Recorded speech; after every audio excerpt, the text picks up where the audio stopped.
Oi, pessoal, tudo bem? A gente já mergulhou fundo no mundo da criminologia, falamos sobre o crime, sobre o criminoso, mas e agora? Bom, agora a gente vai virar a câmera. O nosso foco hoje é a figura que muitas vezes fica esquecida, mas que é, na verdade, a peça central de toda essa história: a vítima.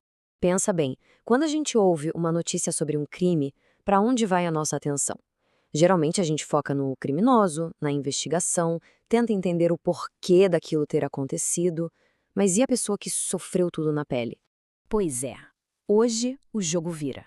A gente vai colocar a vítima no centro do palco, não só para entender o crime em si, mas para enxergar as consequências profundas e muitas vezes invisíveis que ele provoca. E para começar, vamos tentar responder uma pergunta que parece meio óbvia, mas não é. Por quê? Porque a vítima, que é quem mais sofre, ficou tanto tempo meio que de lado nos estudos e até no próprio sistema de justiça. É exatamente aí que entra a vitimologia. Ela é um braço da criminologia que se dedica inteiramente a isso, a entender a experiência da vítima. Quem é essa pessoa, qual era o contexto dela, como ela se relaciona com o criminoso e principalmente com todo o processo que vem depois. E para a gente entender por que a vítima precisou ser literalmente redescoberta, vale a pena fazer uma viagem bem rápida pela história da justiça. Olha que interessante essa jornada. Lá na antiguidade, a coisa era direta. A vítima era a protagonista. A justiça era o famoso olho por olho. Com o tempo, o Estado moderno cresceu e disse: opa, a punição agora é comigo. O crime deixou de ser um problema entre duas pessoas e virou uma ofensa contra o Estado. E a vítima? Bem, ela foi neutralizada, virou só uma testemunha no processo. Foi preciso trauma gigantesco da Segunda Guerra Mundial, com todo aquele horror, para forçar a criminologia a olhar de novo para o indivíduo, para a dor, e redescobrir a importância de quem sofre. E agora a gente chega no coração da nossa conversa de hoje.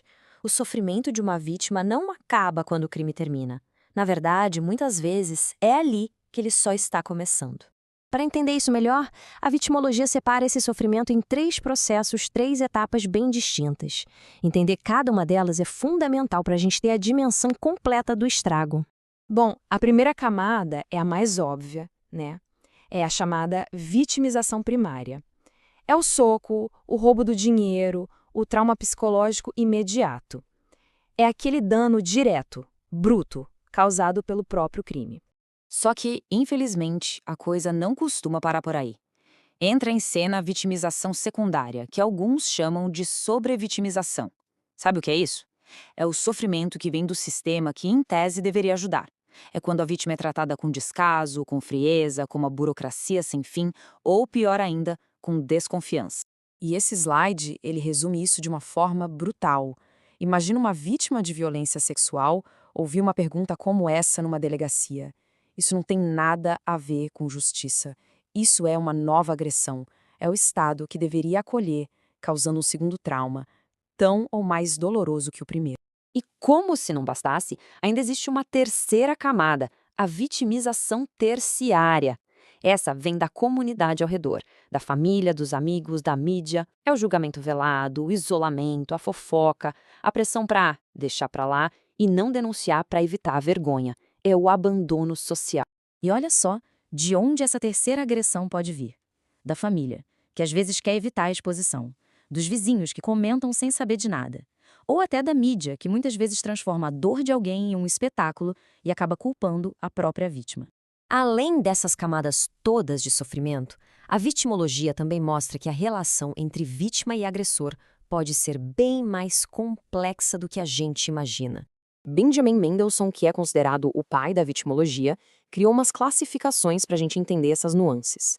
Existe, claro, a vítima completamente inocente, que não tem participação nenhuma no evento, mas ele também identificou a vítima provocadora, que de alguma forma incita a ação, e até o que ele chamou de vítima culpada, como um ladrão que se machuca ao invadir uma casa. E aqui um ponto muito importante: isso não serve para justificar o crime, de jeito nenhum. Serve para a gente entender a dinâmica complexa que pode existir em cada evento. E essa complexidade toda aparece em reações psicológicas que são, bem, impressionantes. A mais famosa é a Síndrome de Estocolmo, né? Onde a vítima, como um mecanismo de defesa, acaba criando um laço afetivo com o agressor. Mas você sabia que existe o oposto? É a chamada Síndrome de Londres, em que a vítima faz exatamente o contrário. Ela confronta, ela discute, ela resiste ativamente ao captor, o que é, claro, um comportamento de altíssimo risco. Então, depois de tudo isso, o que fica? A vitimologia não é sobre culpar a vítima, muito pelo contrário. É sobre ter a coragem de olhar para a experiência completa do crime. No fim das contas, a grande lição talvez seja essa. Não dá para falar em justiça de verdade sem entender profundamente o sofrimento da vítima.